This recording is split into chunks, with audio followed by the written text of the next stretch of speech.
Assalamualaikum warahmatullahi wabarakatuh. Alhamdulillahirrabbilalamin. Segala puji bagi Allah yang maha melihat, maha mendengar, maha mengatur segala-galanya. Dan Allah pula yang menakdirkan kita bisa bersilaturahim lewat zaman sekarang. Allah ciptakan zaman teknologi. Ini adalah bagian dari ketetapan Allah yang kita maksimalkan manfaatnya. Allah juga yang menakdirkan kita ada di dalam episode wabah seperti ini, pasti banyak hikmahnya. Salah satu di antara hikmahnya adalah kita bisa bersilaturahim jarak jauh, tapi insya Allah dekat dengan ilmu dan hikmah. AA kali ini mengundang sahabat AA, Kang Erick Thohir. Assalamualaikum warahmatullahi wabarakatuh. Waalaikumsalam AA, sehat-sehat. Alhamdulillah. Aduh, kita tuh syarat dengan nostalgia. Masih ingat nggak dulu waktu kita ketemuan tahun berapa? Luar biasa, A. Januari tahun 2000. 2000 ya? Iya. Masya Allah, Kalau 18 tidak tahun yang lalu. salah, minggu pertama Januari waktu itu. Ya, juga nggak bisa melupakan. Ada yang meluk, ada yang nangis. Gimana ceritanya waktu itu tuh? Kok kesan itu nggak bisa hilang? Ingat, A. Itu teh baru datang dari Amerika apa waktu itu? Bukan, kan waktu itu pertama kali tiba-tiba masuk Republika jadi dirut. Iya, betul. Terus saya ngelihat AA di TV, lalu saya minta Republika cari, terus taunya AA muncul di Republika. Jadi malamnya saya nonton TV, saya ingat banget sama istri saya. Terus saya langsung cari, besoknya AA datang ke Republika, nggak janjian. Ya, itulah Allah kalau sudah mengatur ya. Iya, ingat kan waktu itu benar-benar. Terus saya bilang, AA ngapain di Jakarta? Iya, lagi ke Jakarta aja waktu itu. Karena merasa Republika bagian dari AA juga, jadi waktu itu datang. Kok waktu itu kelihatan terharu banget, kenapa itu sampai berlinang air mata tuh, nggak bisa lupaan. Iya, karena ya ya kembali ya, saya nggak tahu itu rahasia Allah ya, perjalanan hidup. Dan ya nggak ada planning kan, nggak ada rencana waktu itu ke Republika.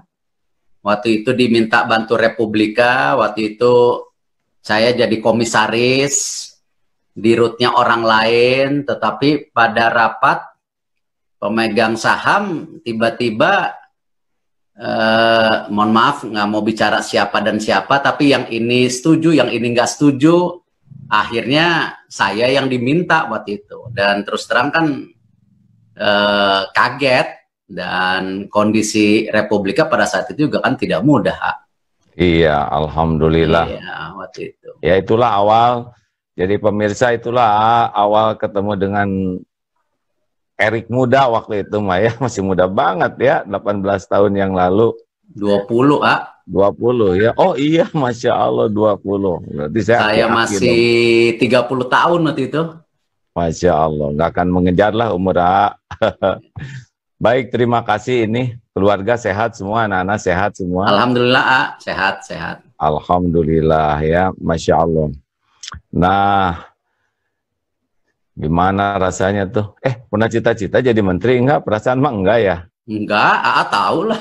Tahu. Cita-citanya pengusaha kok, A. Tapi ya nggak tahu lah, A. Garis tangan rahasia Allah kan tadi sama kayak Republika. Benar ya, ini sedikit ngasih tahu ilmu tentang jabatan, boleh? Jadi di dalam surat Ali Imran ayat 26 ya. A'udzubillahi minasyaitonirrajim. Qulillahumma malikal mulk tu'til mulka man tasya wa tanzi'ul mulka mimman tasya wa tu'izzu man tasya wa tudhillu man tasya biyadikal khair innaka ala kulli syai'in qadir. Ini Engkau berikan kekuasaan, jabatan, kedudukan, kerajaan kepada siapa yang kau kehendaki, engkau ambil dari siapa yang kau kehendaki, engkau muliakan dari siapa yang kau kehendaki, engkau hinakan siapa yang kau kehendaki. Di tanganmu lah ya Allah segala kekuasaan, sesungguhnya engkau maha kuasa atas segala-galanya. Jadi kalau emang udah waktunya jadi, walaupun nggak mau jadi itu, akan dengar obrolannya waktu itu, ya nggak? Gimana nggak pengennya jadi menteri, ya. Tapi karena ketetapan di Lauh Mahfud udah tertulis, nah tinggal jabatan dengan kemuliaan itu dipisah. Kalau jabatan ini dipakai benar, barulah dipakai kemuliaan. Kalau jabatan itu dipakai salah, maka diberikanlah kehinaan. Makanya pilihannya sekarang karena jabatannya udah dikasih, tinggal ini nih. Makanya pengen tahu berat nggak sih jadi menteri, beratan mana dengan jadi pengusaha?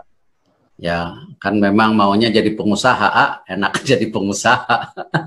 Apa bedanya jadi menteri dengan jadi pengusaha? Kenapa, Apa bedanya? Punten. Ya, saya rasa kalau dibilang kontribusi pengusaha kepada negara dan masyarakat juga kan ada, membuka lapangan kerja, membayar pajak, membangun sesuatu. Ya, waktu itu kan juga pernah nanya, kenapa sih mau ke media? Kan saya jawab, di media itu bagusnya tidak hanya bisnis seperti retail, tetapi juga senangnya saya di media tuh ada faktor edukasinya, pencerahan waktu itu. Nah, saya rasa ya memang kembali yang tadi sampaikan itu rahasia Allah lah sama saya di sini juga pada jabatan ini ya tentu dibandingin pengusaha jauh lebih berat karena ini langsung mengena kepada sektor-sektor yang lebih besar karena memang mohon maaf BUMN sendiri itu kan dari pangan, dari obat, dari keuangan, dari telekomunikasi ada semua dan keputusan itu tidak sempurna tetapi benar-benar kita harus memutuskan yang terbaik dan tentu berat dan amanah ini juga ya harus dijalankan dengan baik seperti AA bilang itu bahwa inilah ya mesti bermanfaat, benar-benar mesti bermanfaat apalagi dengan posisi hari ini yang langsung bersentuhan kepada masyarakat dan benar-benar kondisi COVID-19 ini apalagi. Jadi kehidupan keadaan waktu sebelum dengan sini berbeda aja lah suasana kerjanya ya, suasana kehidupan sehari-hari dengan beban amanah ini. Lebih bahagia sebelumnya lah. Begitu. Apalagi waktu ngurus bola bahagia banget Oh gitu ya. Baik, apa yang terberat nih ngurus jadi menteri itu aslinya? Kan ini katanya BUMN ini menteri apa namanya tuh yang empuk atau apa tuh yang apalah saya lupa lagi namanya, yang pokoknya mah subur atau apa ya yang biasa suka disebut orang katanya lahan yang duitnya banyak lah begitu. Oh ya, kembali basah maaf gembur ya, lagi. Kembali kalau awalnya dilihat dari segi materis, dari segi suburnya ya mohon maaf ya itu mungkin pandangan yang salah ya, apalagi kalau menjabat melihat itunya dulu. Saya sendiri karena ini amanah dari beliau ya kan, dan saya sebagai pembantu presiden tentu juga awal-awalnya saya bicara sama Bapak ya kan, ketika Bapak meminta saya bilang, Pak kenapa saya? Ya beliau bilang, loh ini kan korporasi, walaupun mohon maaf jabatan publik. Dari track record ya kan Erik sudah berkecimpung di situ. Nah, saya perlu orang yang mendobrak, orang yang tidak punya kepentingan. Nah, memang ketika saya masuk ya memang ya berat sekali, berat sekali. Jadi makanya dari awal ya kembali ingat ajaran AA ya, yang utama ya akhlak lah. Kalau teori apapun mau dijalanin kalau akhlaknya nggak bagus ya tetap aja nggak bagus.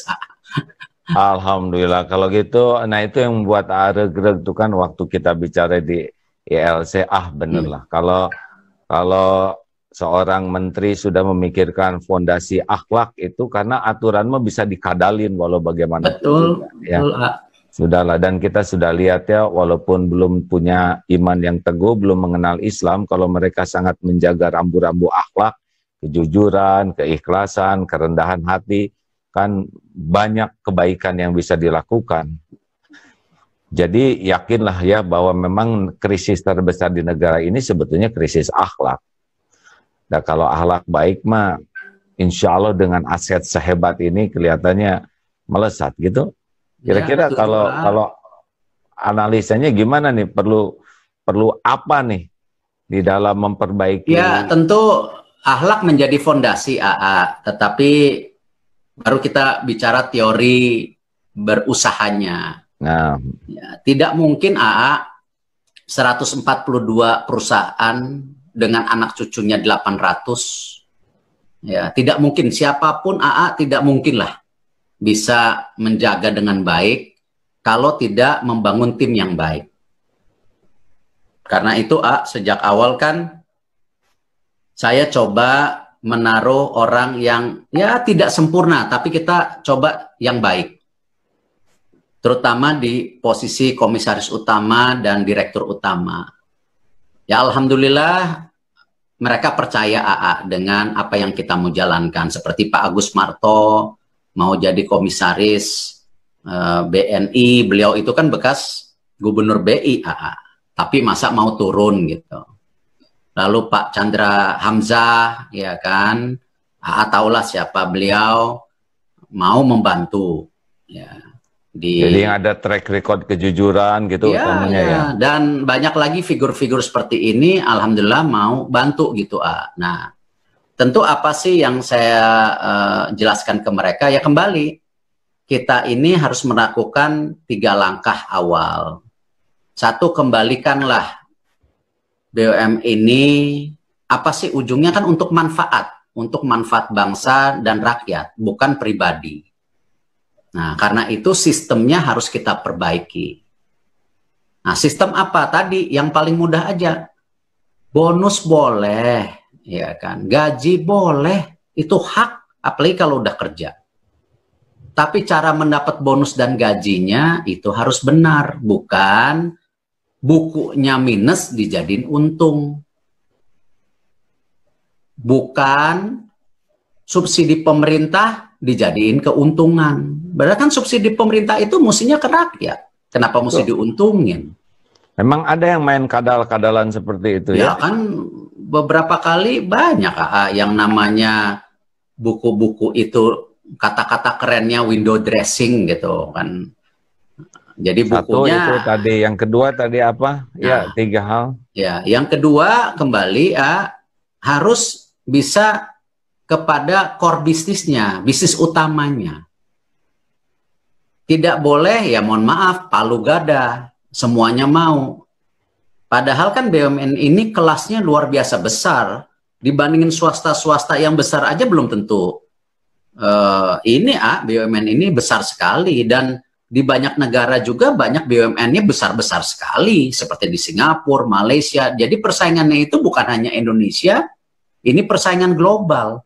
Kalau dia nggak fokus ke bisnisnya, tidak menciptakan expertise, ya gimana bisa bersaing?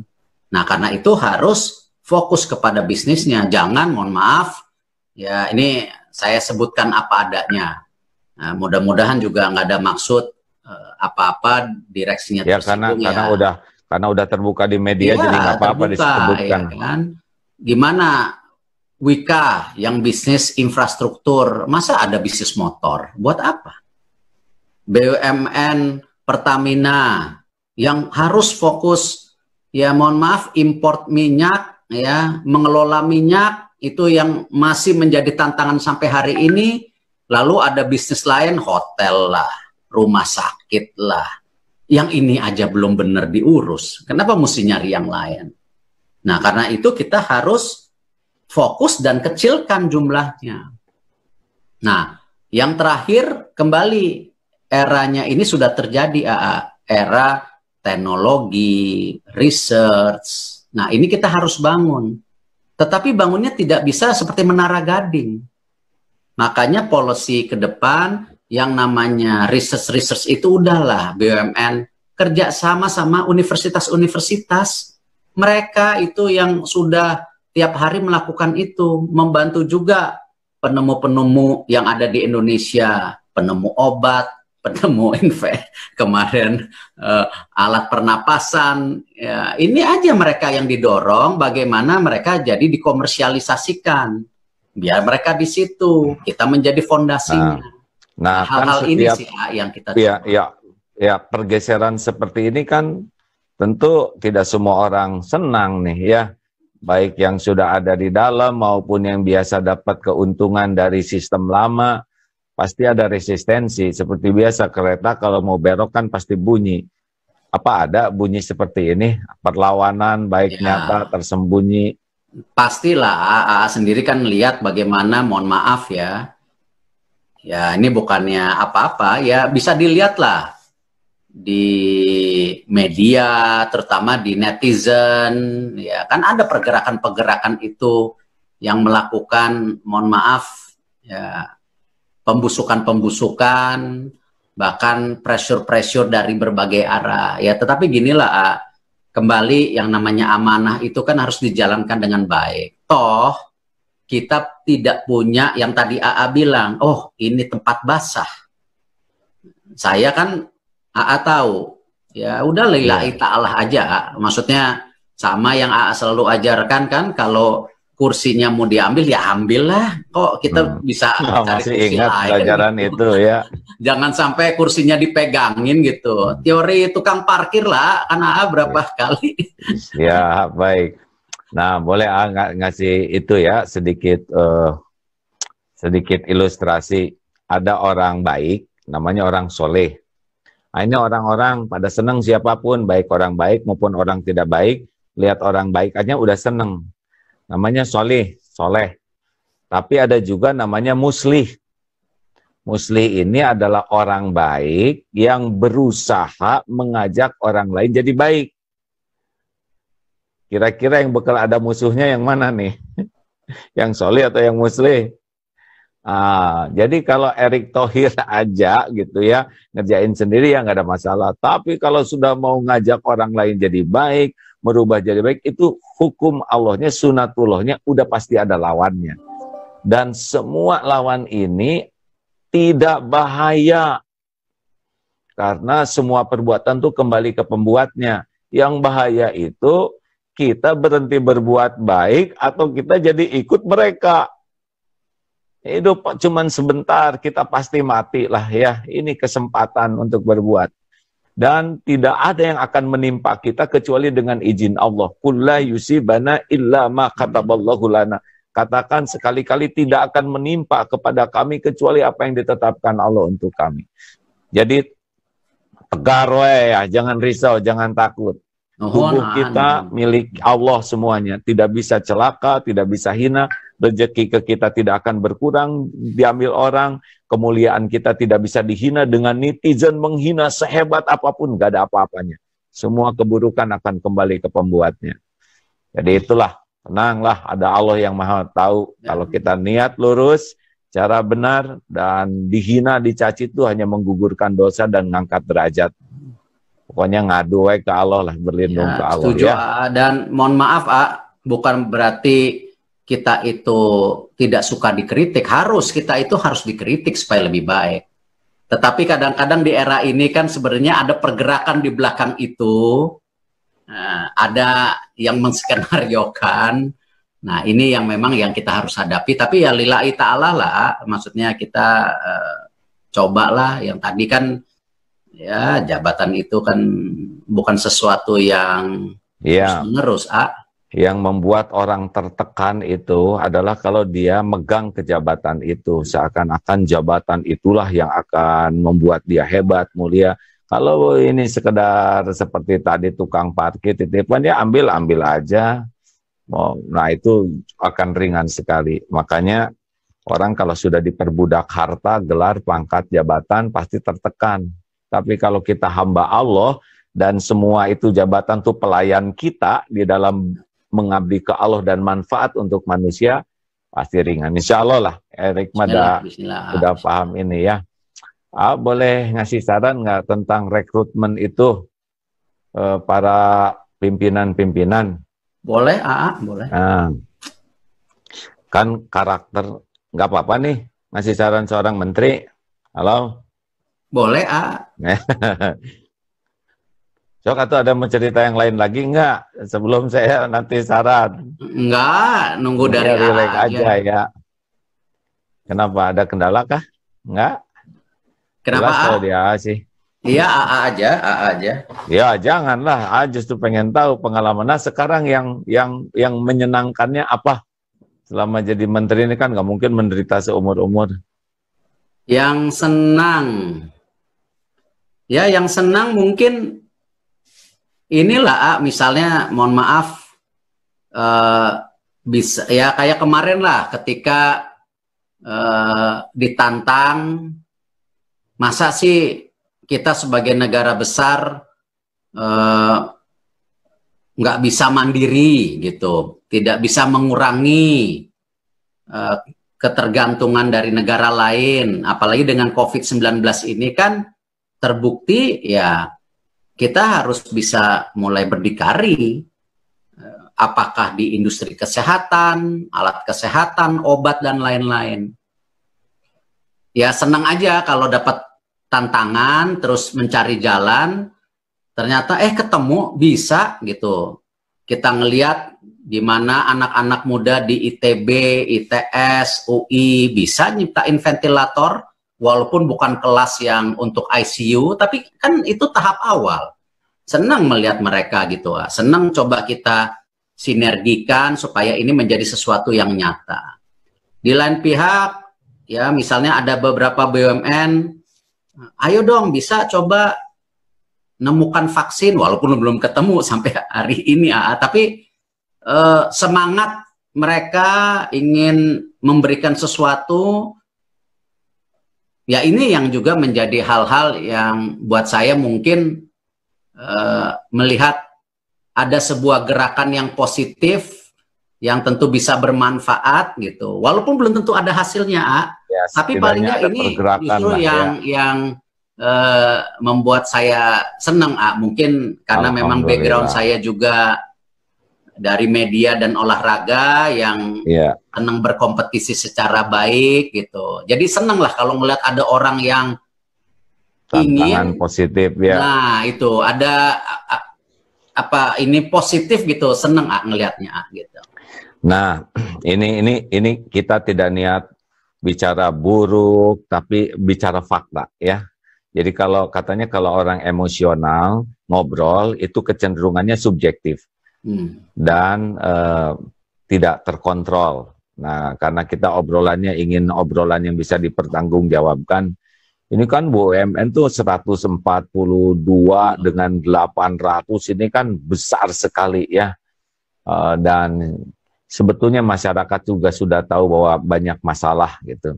Kira-kira sumber masalahnya tuh ini sudah tersistem gitu, apakah bisa dengan mengganti beberapa direksi dan komisaris kemudian urusan jadi beres, atau sebuah perjalanan yang masih sangat panjang? Sekedar gambarannya, kan udah banyak menteri dan saya husnudzon, menteri-menteri itu juga sudah ingin melakukan yang terbaik ya, tetapi realitanya gitu masih panjang tidak nih pekerjaan. Kita punya BUMN yang kelasnya kelas profesional, amanah, dan sebagainya. Kan Om Erik sudah banyak lihat di luar negeri.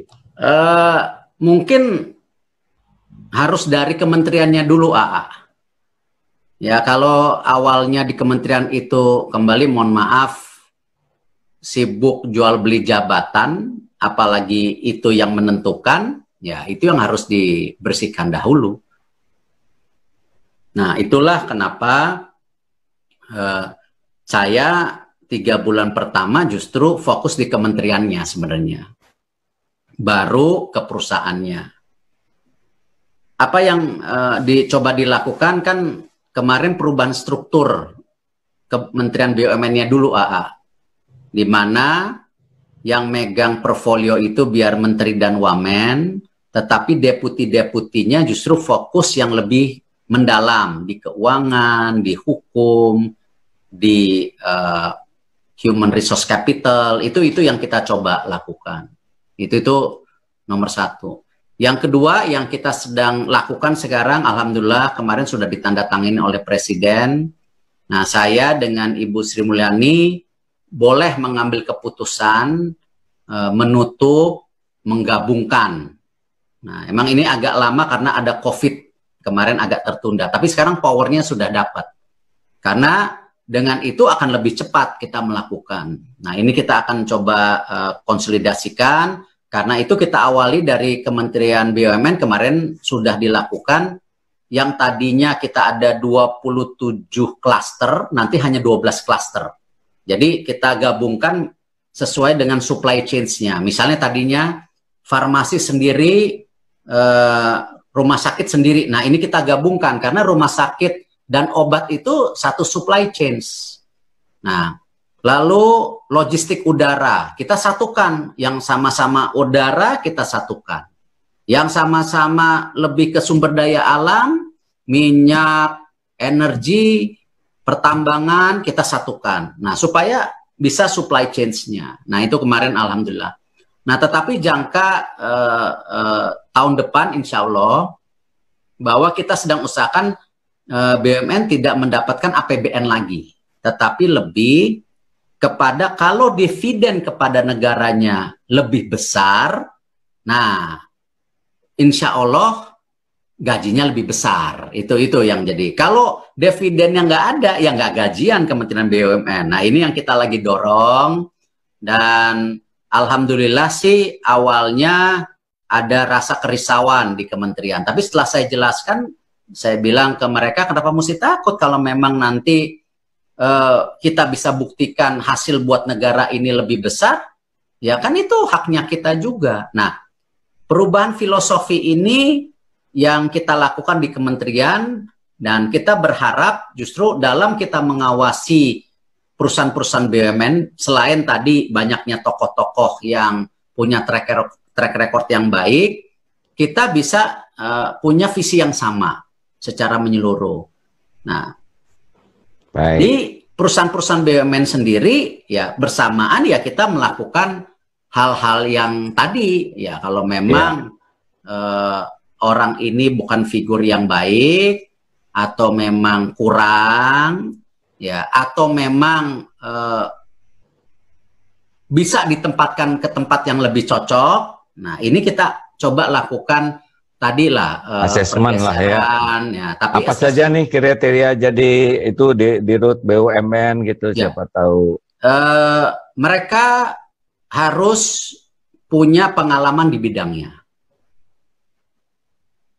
Apakah pendidikan, apakah pengalaman, apakah mungkin ekspertisnya, gitulah itu. Yang kedua, mereka punya juga manajemen, mengelola, punya kepawaian mengelola. Yang ketiga, mesti juga keuangan. Nah, kalau akhlak ya tentu ya ini susah-susah gampang. Makanya kita coba selalu berteori beginilah, ini teori ini AA, mungkin AA lebih paham. Ya kita lihat track recordnya. Tetapi biasanya akhlak itu terlihat ketika sudah menjabat. Nah, makanya saya bilang, saya kasih kesempatan Anda menjabat, tapi saya akan lihat KPI-nya. Nah, KPI-nya ini yang kita ikutin termasuk akhlak itu. Kalau saya bilang, saya tidak mau menaruh orang sebagai pimpinan di BUMN gonta-ganti, baru 1 tahun diganti, saya nggak mau, saya bilang. Saya kasih ke Anda 5 tahun. Tapi dalam 1 tahun saya bisa review.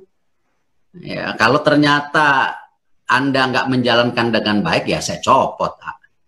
Gitu. Tapi bukan dari awal ditakut-takutin, oh ini ya saya akan review. Enggak, saya bilang ini saya kasih 5 tahun. Nah, bareng dengan jabatan menterinya gitu ya. Iya. Baik. Dalam Islam tuh begini, kalau suatu urusan diserahkan kepada bukan ahlinya, fantazirus sa'ah, tunggulah kehancurannya. Jadi memang rahasia utama menyelesaikan satu urusan itu adalah ahlinya atau bukan. Nah, tapi ya seperti yang kita ketahui bahwa jabatan itu sangat banyak godaannya. Sehingga sebelum kerja dengan sudah bekerja punya jabatan itu orang bisa berubah. Dan kalau menurut analisa AA itu ya berdasarkan ilmu dan dipelajari, memang yang bisa bertahan itu yang paling kuat imannya. Karena godaan-godaan dunia itu ya memang seperti itu. Dengan kekuasaan, dengan uang, dengan peluang, tidak semua orang tahan. Antara ujian kesusahan dengan ujian kelapangan, jauh lebih banyak yang rontok ujian kelapangan. Betul? Sederhananya aja naik pesawat, kalau lagi enak tuh jarang yang ingat Allah, tapi giliran goncang kan Erik juga ngejerit, Allahu Akbar, gitu ya kan. Artinya memang kalau bisa nanti dalam seleksinya tuh lihat kekuatan keyakinannya, kan dah Indonesia mau udah jelas, yang pertama kan ketauhidan atau ketuhanan yang Maha Esa. Dan sehebat apapun pinternya gitu ahlinya, kalau kurang iman dia pinter juga ngakalinnya. Tapi kalau dia yakin ada yang melihat, dia yakin bahwa jabatan ini cuma sebentar dan akan dipertanggungjawabkan di akhirat, mungkin jabatan ini adalah kesempatannya untuk bisa berkarya sebaik-baiknya. Sepakat kan gitu ya? Setuju. Nah, cuman ya yang gitu tuh yang rada-rada gampang-gampang susah mungkin ya. Sangat susah, tapi kan kita mesti usaha. Sangat susah ya. Tapi mesti usaha, iya, kalau enggak mesti. ya. Nanti mah pakai istiqoroh dulu aja, ya Allah, Engkau yang Maha tahu siapa orang ini. Saya sih terbatas taunya, kalau memang baik, ya Allah berikan kemudahan dan tolong dia kalau memang ini jabatan akan menggelincirkan dirinya, juga menggelincirkan yang lain, beri saya petunjuk, gantikan dengan yang lebih baik. Mungkin begitu nanti tiap ada pergantian direksi, sholat, istiqoroh. Ya, cuma Allah yang Maha tahu. Baik, apalagi nih, mau ngobrol apa lagi nih tentang ini, tentang melihat kapasitas SDM di negeri kita nih. Kan sekarang udah lihat tuh ya, kira-kira AA tetap penasaran nih, berapa lama lagi nih kita bisa memiliki perusahaan-perusahaan BUMN yang betul-betul profesional lah, seperti di negara-negara tetangga gitu, atau tetangga yang sudah punya kemampuan mengelola dengan profesional, jujur, dan sebagainya. Gimana tuh? Masih panjang nggak waktunya ya. Itu? Salah satu caranya membalance antara pengawasan publik dan tentu pengawasan yang sudah dilakukan. Nah, kita bicara pengawasan publik itu suka tidak suka adalah yang sudah ada di bursa. Karena kalau di bursa itu peraturannya berjenjang, bukan hanya peraturan kementerian, tapi ada peraturan yang lebih besar. Misalnya harus dicek secara akuntan publik. Harus juga rapatnya transparan, penilaiannya transparan. Nah, memang ini yang saya akan coba dorong perusahaan-perusahaan BUMN yang besar-besar untuk supaya bisa digopublikkan. Sekarang sudah ada 29 perusahaan BUMN, tetapi ada dari 29 itu kurang lebih 6 yang belum maksimal. Nah, ini kita coba perbaiki yang 6 dulu, ditambah nanti yang lain-lain. Seperti perusahaan-perusahaan nanti, anak perusahaan mungkin di beberapa bidang, itu kita akan coba untuk go-publikan. Nah, itu hanya salah satu cara. Iya, wow, ada ya, itu ya cara-cara supaya mempercepat perubahan ya, menjadi lebih baik. Gitu. Ya. Karena tidak ada kan rencana itu yang sempurna AA, tapi paling tidak kita punya target-target yang kita bisa lakukan. Baik, baik. Anak-anak nanti mau dididik jadi apa nih? Pengusaha. Pengusaha ya? Nggak dididik jadi menteri apa? Enggak. Orang tua saya juga almarhum Muhammad Thohir, kan nama ibu saya ngedidiknya bukan politik, mendidiknya sebagai pengusaha. Iya. Baik, terus Ramadan ini apa yang spesial nih? Spesial, banyak sekali waktu buat introspeksi diri.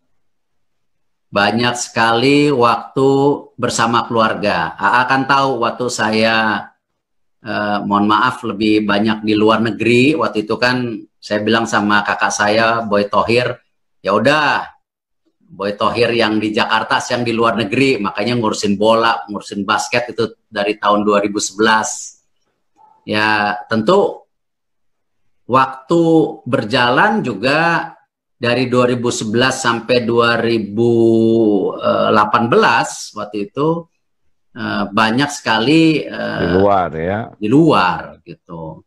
Nah hari ini ya lebih banyak sama keluarga. Ya, apa yang ditemukan sesudah lebih banyak dengan keluarga ini? Ya, evaluasi apa yang didapatkan? Ya, banyak lah, dalam arti walaupun ada juga kekurangan lainnya ya, karena COVID-19 ini kan kita nggak bisa ketemu keluarga besar. Yang biasanya keluarga Muhammad Thohir itu kan setiap minggu kita bertemu, tahu lah, bertemu apa sekarang buka bersama gitu kan nggak bisa ya. Saya sudah tidak bertemu ibu saya yang usianya sudah 80 tahun sendiri, udah hampir 2 bulan ini. Cuman bisa pakai video call. Tetapi di lain pihak untuk keluarga kecil saya ya, sekarang kan walaupun saya tiap hari ke kantor, tapi kan biasanya pulangnya tetap malam. Nah, tapi dengan sekarang COVID-19 ya, pulang kantor jam 5, kalau ada tambahan kerjaan, work from home pakai video conference seperti hari ini gitu. Nah, jadi waktunya bersama keluarga ya pasti lebih banyak lah. Walaupun diisi-isi tetap dengan rapat-rapat gitu. Jadi memang evaluasi diri itu menjadi sangat penting. Katanya orang yang sangat sibuk tuh titik terlemahnya adalah evaluasi diri. Kalau orang kehilangan waktu evaluasi diri akan kehilangan kepekaan. Terutama kepekaan terhadap yang kurang dan yang salah pada diri sendiri. Dan tulisan itu menjadi indah kalau ada koma, ada titik, ada tanda baca. Tapi kalau tidak ada itu udah hilang lagi keindahan. Jadi memang Allah menginginkan kita jeda seperti ini. Yang paling mahal adalah satu, kita menemukan Allah. Ternyata sekarang kita tahu ya, dengan kasih virus saja udah tidak ada apa-apanya. Kekuasaan, kehebatan, kepinteran, kekayaan. Nah, itu yang paling penting. Yang kedua, ya kita bisa mengenal siapa diri kita. Karena kalau orang sangat sibuk, itu biasanya kepekaan untuk menafakuri diri itu yang paling tidak cukup waktu. Sekarang, apakah sudah benar kita jadi hamba Allah? Apa benar jadi suami yang baik? Apa benar jadi ayah? Ya, kalau sibuk kan banyak sekali yang kita pikirkan. Nah, apa yang didapat selama evaluasi diri, terutama tentang kehidupan ini? Ya, banyak lah, maksudnya salah satunya kan bisa mulai belajar agama lagi, bisa juga menambah, mohon maaf, ilmu-ilmu, ya, apalagi sekarang kan kalau dulu lebih fokus media dan olahraga, sekarang 142 BUMN itu kan berkecimpung di banyak hal, ya kita harus belajar lagi. Lalu juga yang menarik juga pelajaran-pelajaran yang tadi AA bisa bilang bahwa bagaimana kehidupan manusia itu juga ternyata menyambung kepada tadi ketahanan kita juga untuk bermasyarakat. Contoh misalnya, apa yang kita rasakan hari ini kan, mohon maaf, dengan COVID-19 itu kan belum ada vaksin dan obatnya. Padahal kan di Islam kita sudah diajari supaya disiplin, hidup bersih, ya, sholat kita wudhu, ya kan, kita disiplin 5 waktu. Nah, ternyata kan fondasi-fondasi ini juga yang mau tidak mau dengan COVID-19 harus kita terapkan. Dan saya rasa saya tidak mau mendului kebijakan pemerintah atau yang di luar negeri. Nah, ke depan ya kita harus segera hidup normal, tapi dengan ada batasan-batasan protokol COVID-19, karena tidak mungkin dengan ada COVID-19 ini, kreativitas kita bermasyarakat, bersosial harus hilang. Nah, cuman kembali harus disiplin. Nah, ini yang saya rasa menyambungkan dua titik ini antara agama dan kehidupan real, ini yang justru menjadi kunci yang seperti AA bilang tadi. Ya, mudah-mudahan dengan COVID-19 ini masyarakat Indonesia harus lebih disiplin, harus lebih bersih, supaya kita kalau nanti 2045 jadi negara maju, kita udah siap. Dan negara maju itu kan ciri-cirinya kalau mempunyai masyarakat yang disiplin, bekerja keras, gotong royongnya kita udah luar biasa. Itu kekuatan kita lah dibanding negara lain. Gitu. Tetapi kekurangan di disiplinnya, kekurangan dari mana kebersihannya, yang ini mudah-mudahan dengan ada COVID-19 ini kita bisa, bisa coba membangun gitu, membangun. Sekedar bahan renungan, karakter manusia itu ada karakter baik, karakter jelek, ada karakter kuat dan karakter lemah, betul? Ada yang dia baik, namanya balem, baik tapi lemah. Jadi dia baiknya cuma buat dirinya sendiri, dia ikhlas, dia jujur, dia rendah hati, tapi saat yang sama dia juga tidak punya keberanian mengambil sikap, dia kurang disiplin, dia juga kurang tough, kurang tangguh dalam hidup ini. Nah, ini baik, tapi dia hanya buat diri. Nah, ada juga namanya karakter jelek dan lemah. Nah, ini paling apes ya. Dia nggak baik kelakuannya, tapi dia juga penakut. Nah, jadi dia hanya buruk buat dirinya. Nah, yang bahaya itu adalah namanya karakter jeku. Dia punya karakter jelek, tapi dia kuat itu ya. Dia itu orang tidak jujur, sombong, orangnya juga pecinta dunia. Saat yang sama dia tuh berani ngambil keputusan untuk meraih keburukannya, dia disiplin, dan dia tangguh lagi, tidak mengenal menyerah. Ini kan yang paling merusak tuh.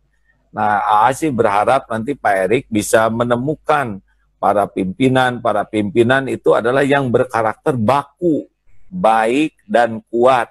3 fondasi karakter baik seseorang, yaitu pertama ikhlas. Orangnya itu tidak cinta dunia, walaupun dunia ada, tapi dia kayak tukang parkir tadi lah.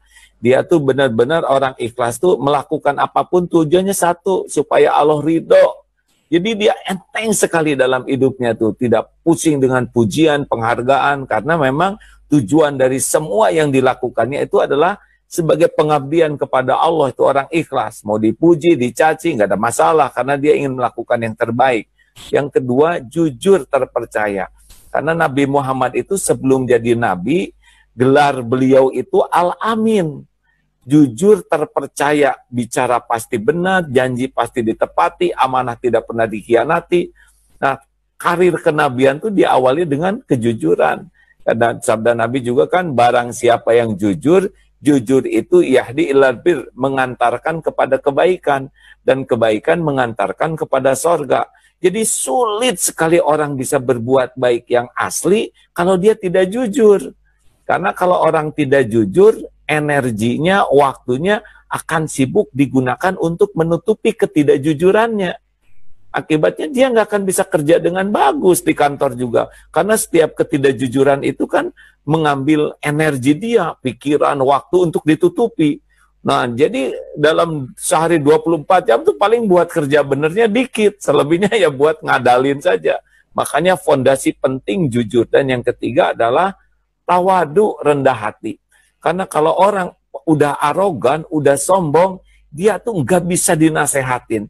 Dia akan, dirinya lah yang paling benar. Dan itu menutup potensi, ide, gagasan dari berbagai pihak untuk masuk. Karena kekunci dan membuat orang lain juga tidak bisa bicara.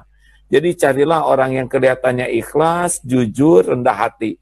Kalau karakter kuatnya 3 fondasinya. 1, berani. Berani ini bukan masalah perkelahian, tapi berani mengambil sikap mana yang benar, mana yang adil, apapun resikonya. Tidak semua orang punya keberanian. Pemimpin dan yang dipimpin itu kan intinya masalah keberanian. Pemimpin berani ngambil keputusan, yang dipimpin berani mengikuti keputusan. Nah, jadi kalau pemimpin udah pengecut atau penakut, udah susah lah jadi pemimpin yang baik. Jadi pemimpin itu sudah pasti ada resiko, tapi itu taruhan kemuliaannya. Yang kedua adalah disiplin. Nah, kalau orang tidak punya disiplin, air yang lembut saja disiplin menetes, batu bolong tuh. Jadi kalau kita ingin kuat, udah jatuhnya mah disiplin atau tidak. Disiplin itu kan kemampuan seseorang melakukan apa yang harus dilakukan, itu disiplin kan. Kalau dia tahu tapi dia tidak melakukannya, ya dia tidak disiplin. Gak ada harapan memang akan tumbuh al-mu'minul qawi, mukmin yang kuat, itu lebih baik dan lebih dicintai Allah daripada mukmin yang lemah, walaupun dua-duanya ada kebaikan. Dan kekuatan itu hanya datang dari kedisiplinan. Allah tidak memberi kekuatan kecuali syariatnya lewat kedisiplinan. Dan yang ketiga adalah tangguh. Ya, karena hidup ini kan kita dibesarkan oleh masalah. Kalau masalah tempat kita dibesarkan kita takut, ya kita tidak akan bisa apa-apa. Kan kita itu diberikan kemampuan lebih itu justru dengan berbagai cobaan. Makin tinggi keimanan seseorang, cobaannya makin besar dan dia akan makin matang, makin wise, makin bijak. Nah, bagi orang-orang yang tidak tangguh, dia takut tuh terhadap cobaan. Kita bukan menantang masalah ya, tetapi setiap masalah tuh harus benar-benar kita hadapi, hayati, nikmati. Jadi karakter baku tuh baik dan kuat, baiknya ikhlas, jujur, tawadu atau rendah hati, dan kuatnya berani, disiplin, tangguh. Gimana kira-kira kalau sarannya begitu? Luar biasa. Di pesantren dicoba dilatih seperti itu, alhamdulillah. Ya walaupun masih jauh dari sempurna, tapi rasanya enak gitu. Ngurus organisasi dengan ya berbagai urusan walaupun miniatur. Kalau orangnya lebih belajar ikhlas, lebih belajar jujur, yang memimpinnya juga lebih nyaman kelihatannya. Bolehlah nanti ikut pelatihan, dimulai dari Pak Menterinya dulu. Nuhun, Ya, terima kasih Pak Erik. Mudah-mudahan diberikan kekuatan oleh Allah mengemban amanah ini sebaik-baiknya. Inilah kesempatan takdir dari Allah. Kalau digunakan sebaik-baiknya, insya Allah orang tua dapat pahalanya. Karena anaknya sudah melakukan sesuatu, kan kesuksesan kita tuh sukses itu sebetulnya bukan kita sekarang. Kalau Pak Erik begini sekarang berarti orang tua yang sukses, ya kan? Guru-guru yang sukses. Kesuksesan Pak Erik ini sejauh mana anak-anak atau yang dipimpin itu jadi baik. Nah, barulah sukses. Jadi kalau kita dipuji, itu bukan punya kita, hakikatnya punya Allah, tapi prestasi orang tua. Ya. Nah, mudah-mudahan makin banyak nanti yang berubah jadi lebih baik. Ada atau tiada kita, insya Allah itulah kesuksesan kita. Khairun nas, anfa'uhum linnas. Sebaik-baik manusia, manusia yang paling banyak manfaatnya. Sing dekat dengan Allah, sing banyak sujud yang lama, banyak minta ampun, banyak minta petunjuk, dan tetap merunduk, ya insya Allah lah. Sudah kenal Pak Erik udah lama, hanya bisa mendoakan dari jauh, ya. Nuhun atuh. Nuhun, mohon doanya supaya sehat, supaya tetap kuat. Amin ya rabbal alamin, ya. Pokoknya mah jangan jauh dari zikrullah aja terus, dah pusing kalau ngurusin BUMN tanpa dibimbing Allah, benar? Setuju, setuju. Alhamdulillah. Salam untuk keluarga, ya, udah lama sekali nggak jumpa. Ya, baik, ya. Baik, terima kasih Pak Erik, ya, izin menutup dulu ya. Pemirsa yang budiman, demikianlah bincang-bincang kita dengan Pak Erik Thohir yang sekarang diamanahi sebagai Menteri BUMN. Ya, kita sudah dengar banyak hal. Dan kita sebagai masyarakat harus mendoakan, ya, karena amanah ini akan menjadi lebih mudah kalau ditolong oleh Allah. Selain kita memberikan masukan, saran, koreksi, dan kita juga bisa menghargai apa yang sudah dilakukan kalau itu benar dan baik. Tapi yang paling penting, kirimi doa. Karena doa didengar oleh Allah dan doa bisa menjadi jalan berubahnya takdir. Semoga Allah menguatkan iman, memberikan akhlak mulia, kemampuan, dan semoga istiqomah sampai husnul khotimah. Terima kasih Pak Erik. Alhamdulillah, subhanakallahumma bihamdik, asyhadu alla ilaha illa anta, astaghfiruka wa atubu ilaik. Assalamualaikum warahmatullahi wabarakatuh.